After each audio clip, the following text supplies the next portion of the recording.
Pen drive ಪ್ರಕರಣದಲ್ಲಿ ಕುಮಾರಸ್ವಾಮಿ ಅವರು DK Shivakumar ವಿರುದ್ಧ ಆರೋಪಗಳ ಸುರಿಮಳೆಯನ್ನ ಗೈದಿದ್ದನ್ನು ನಾವು ಗಮನಿಸಿದ್ವಿ. ಸತ್ಯಾಸತ್ಯತೆ ಹೊರಗೆ ಬರಲಿ, ಆರೋಪ ಸಾಬೀತಾಗ್ಲಿ ನೋಡೋಣ. ತನಿಖೆ ಚುರುಕುಗೊಳಿಸಿ ತಾರ್ಕಿಕ ಅಂತ್ಯಕ್ಕೆ ಕೊಂಡೊಯ್ಯೋದಕ್ಕೆ ಕಾಂಗ್ರೆಸ್ ತನ್ನ ಪ್ರಯಾರಿಟಿಯಾಗಿ ತೆಗೆದುಕೊಂಡ ಹಾಗೆ ಕಾಣಿಸ್ತಾ ಇದೆ. ತನಿಖೆ ಆದಷ್ಟು ಬೇಗ ಮುಗಿಸಿ ಸತ್ಯ ಹೊರಗಿಡೋದು ಕಾಂಗ್ರೆಸ್ನ ಪ್ಲಾನ್ ಆಗ್ತಾ ಇದೆ. ಹೀಗಾಗಿ ಪೊಲಿಟಿಕಲ್ ಸ್ಟೇಟ್ಮೆಂಟ್ನ ಜೊತೆಗೆ ಲೀಗಲ್ ಆಗಿ ಕೂಡ ಕೌಂಟರ್ ಕೊಟ್ಟು ಕುಮಾರಸ್ವಾಮಿ ಅವರನ್ನ ಜೆಡಿಎಸ್ ಪಕ್ಷವನ್ನ ಹಾಗೂ ಬಿಜೆಪಿಯನ್ನ ಕಟ್ಟಿ ಹಾಕೋದಕ್ಕೆ ಕಾಂಗ್ರೆಸ್ ಪ್ರಯಾರಿಟೈಸ್ ಮಾಡಿದ ಹಾಗೆ ಕಾಣಿಸ್ತಾ ಇದೆ. ಹೀಗಾಗಿ ಅಧಿಕಾರಿಗಳು ಕೂಡ ಸೂಚಿಸಿದ್ದಾರೆ, ಆದಷ್ಟು ಬೇಗ ತನಿಖೆಯ ರಿಪೋರ್ಟ್ ಅನ್ನು ಸಲ್ಲಿಸಿ ಅಂತ ಹೇಳಿ. ಸೊ ಒಂದು ಮಂತ್ರದಂಡದ ಹುಡುಕಾಟದಲ್ಲಿ ಕಾಂಗ್ರೆಸ್ ಇತ್ತು, ಬಿಜೆಪಿ ಹಾಗೂ ಜೆಡಿಎಸ್ ನ ಕಟ್ಟಿ ಹಾಕುವಂತಹ ಮಂತ್ರದಂಡ, ಅದು ಇದೇ ತನಿಖೆಯ ಮಂತ್ರದಂಡ ಅಂತ ಭಾವಿಸಿರೋ ಹಾಗೆ ಕಾಣಿಸ್ತಾ ಇದೆ. ಹೀಗಾಗಿ ಪೊಲಿಟಿಕಲ್ ಸ್ಟೇಟ್ಮೆಂಟ್ ಅಂತೂ ದಿನ ಬರ್ತಾ ಇದೆ, ಲೀಗಲ್ ಆಗಿ ಕೂಡ ಕೌಂಟರ್ ಮಾಡೋದಕ್ಕೆ ಸಾಧ್ಯ ಇರೋದು ಒಂದೊಮ್ಮೆ ಪ್ರಕರಣದಲ್ಲಿ ಸತ್ಯಾಸತ್ಯತೆ ಶೀಘ್ರವಾಗಿ ಜನರ ಮುಂದೆ ಇಟ್ಟಾಗ, ಜನರ ಮುಂದೆ ಅಭಿಪ್ರಾಯವನ್ನ ಮೂಡಿಸಿದಾಗ ಮಾತ್ರ. ಲೀಗಲ್ ಆಗಿ ಕೌಂಟರ್ ಕೊಡೋದಕ್ಕೆ ಪಕ್ಷಗಳಿಗೆ ಕೌಂಟರ್ ಕೊಡಕ್ಕಾಗಲ್ಲ. ಲೀಗಲ್ ಆಗಿ ನೀವೇನೇ ಕೌಂಟರ್ ಕೊಟ್ಟರು ಕೂಡ ಇಂಡಿವಿಜುವಲ್ ಆಗಿ ರೇವಣ್ಣ ಕೊಡಬಹುದು, ಮತ್ತೆ ಪ್ರಜ್ವಲ್ ರೇವಣ್ಣ ಕೊಡಬಹುದು. ಬಿಜೆಪಿಗೆ ನೋಟಿಸ್ ಇಶ್ಯೂ ಮಾಡಕ್ಕಾಗಲ್ಲ, ಜೆಡಿಎಸ್ಗೆ ನೋಟಿಸ್ ಇಶ್ಯೂ ಮಾಡಕ್ಕಾಗಲ್ಲ. ಮುಜುಗರವನ್ನ ತರಬಹುದು ಅಷ್ಟೇ. ಈಗಾಗಲೇ ಮುಜುಗರ ಆಗಿದೆ, ಮುಜುಗರವನ್ನ ತರಬಹುದು. ಈಗಾಗಲೇ ಪ್ರಶ್ನೆ ಮಾಡಿದ್ರಲ್ಲ, ಮೋದಿ ಅವರೇ ಉತ್ತರ ಕೊಡಿ, ದೇವೇಗೌಡರೇ ಉತ್ತರ ಕೊಡಿ, ಕುಮಾರಸ್ವಾಮಿ ಅವರೇ ಉತ್ತರ ಕೊಡಿ, ಇದೇ ಮುಜುಗರ ಅಂದ್ರೆ ಇನ್ನೇನು ಇಲ್ಲ. ಸೊ ಆದ್ರೆ ಈ ಹಿಂದೆ ಕೆಲವು ಪ್ರಕರಣಗಳನ್ನು ನಾವು ಗಮನಿಸಿದ್ದೀವಿ.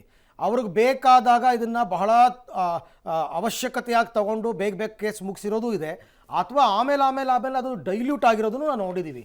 ಇದು ಯಾವ ರೀತಿ ಆಗುತ್ತೆ ಅಂತ ಕಾಂಗ್ರೆಸ್ನ ಪ್ರತಿಷ್ಠೆಯ ಪ್ರಶ್ನೆ. ಹಾಗಾಗಿ ಆದಷ್ಟು ಬೇಗ ಇದನ್ನು ಅವರು ಮುಗಿಸ್ತಾರಾ ಅಂತ. ರೈಟ್, ಡೀಟೇಲ್ಸ್ ಕೊಡ್ತಾರೆ. ನೇರ ಸಂಪರ್ಕದಲ್ಲಿ ಜಾಯ್ನ್ ಆಗ್ತಾ ಇದ್ದಾರೆ ಸುಕೇಶ್.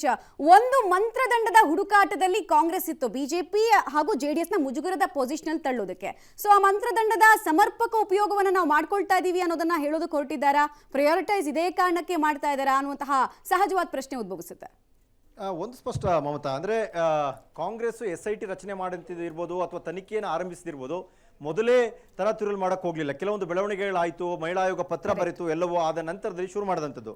ಆದರೆ ಅದಕ್ಕೊಂದು ಟೈಮ್ ಬಾಂಡಿಂಗ್ ಅನ್ನೋದಿಲ್ಲ, ಎಷ್ಟು ದಿನದೊಳಗೆ ಕೊಡಬೇಕು, ಇಂತಿಷ್ಟು ದಿನದೊಳಗೆ ಕೊಡಬೇಕು ಅನ್ನೋದಿಲ್ಲ, ಆದಷ್ಟು ಬೇಗ ಕೊಡಿ ಅನ್ನುವಂಥ ರೀತಿಯಲ್ಲಿ SITನ ರಚನೆ ಮಾಡಲಾಗಿದೆ. ಆದರೆ ರಾಜಕೀಯವಾಗಿ ತಿರುವು ಪಡೆದ ನಂತರದಲ್ಲಿ ಕುಮಾರಸ್ವಾಮಿ ಅವರು DK ಶಿವಕುಮಾರ್ ಅವರ ವಿರುದ್ಧ ಆರೋಪವನ್ನು ಮಾಡಲಿಕ್ಕೆ ಶುರು ಮಾಡಿದ್ರು. ಇಡೀ ಆ ಪೆನ್ ಡ್ರೈವ್ ಅನ್ನ ಸರ್ಕ್ಯುಲೇಟ್ ಮಾಡಿದಂಥವ್ರು DK ಶಿವಕುಮಾರ್ ಅನ್ನುವಂಥ ರೀತಿಯಲ್ಲಿ ಏನು ಆರೋಪ ಮಾಡಲಿಕ್ಕೆ ಶುರು ಮಾಡಿದ್ರು.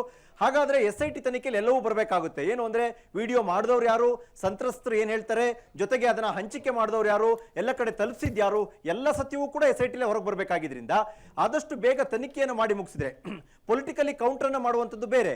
SITಯಲ್ಲಿ ಬರುವಂತಹ ಮಾಹಿತಿ ಅಥವಾ SIT ಕೊಡುವಂತಹ ವರದಿ ಫೈನಲ್ ಆಗಿ ಏನಿರುತ್ತೆ ಅನ್ನೋದ್ರಲ್ಲಿ ಯಾರು ಅದನ್ನು ಹಂಚಿದ್ರು ಅಂದಾಗ ಸಹಜವಾಗಿ ಹಂಚಿದವರು ಬೇರೆಯವರಾಗಿದ್ರೆ ಅದು DK ಶಿವಕುಮಾರ್ ಕಡೆನೋ ಕಾಂಗ್ರೆಸ್ ನಾಯಕರ ಕಡೆನೋ ಬೊಟ್ಟು ತೋರಿಸಲ್ಲ.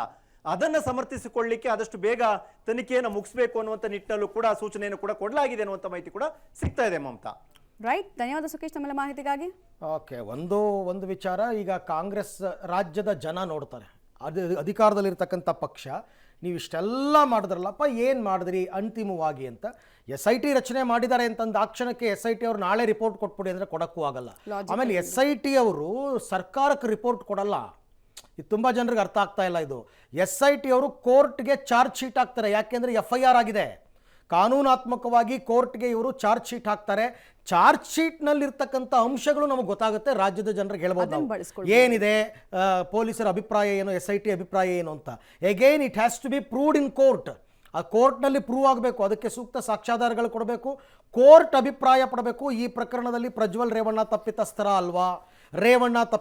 ಅಲ್ವಾ, ಅವಾಗ ನಾವು ಅವರನ್ನು ಅಪರಾಧಿ ಅಂತ ಕರಿತೀವಿ. ಅಲ್ಲಿ ತನಕ ಅವರು ಆರೋಪಿಗಳಾಗೇ ಇರ್ತಾರೆ. ಬಟ್ SIT ತನಿಖೆ ಮುಗಿದು ಚಾರ್ಜ್ ಶೀಟ್ ಹಾಕಿದಾಗ ಒಂದಷ್ಟು ವಿಚಾರಗಳಂತೂ ಗೊತ್ತಾಗುತ್ತೆ.